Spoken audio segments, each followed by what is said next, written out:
Welcome to Pindar Poetry. We hope you learned something new. In this video, I will explain how to make a Zoom meeting link. First, open your Zoom application. Look for the Schedule button, which is usually prominent on the home screen. Clicking this will open a new window where you can set up your meeting details. Make sure to give your meeting a clear and concise topic so attendees know what to expect. This initial step is crucial for organizing your virtual gathering effectively.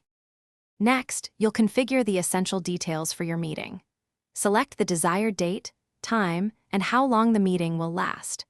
You can also enhance security by requiring a passcode or enabling a waiting room, giving you control over who joins.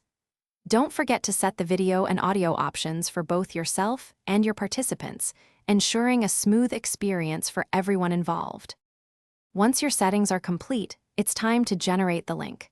Choose your preferred calendar integration, such as Google Calendar or Outlook, to easily add the meeting to your schedule.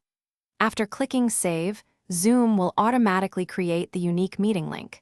This link is then copied to your clipboard, ready for you to share with your attendees. It's a quick and efficient process. Finally, share your newly created Zoom meeting link with your attendees. Simply paste the link into an email, a messaging application, or any communication platform you use regularly. Distribute it to all your intended participants, ensuring everyone receives it. They can then click on the link at the scheduled time to effortlessly join your virtual meeting. It's that simple to connect with others and start your discussion. Thanks for watching. Consider subscribing if we helped you.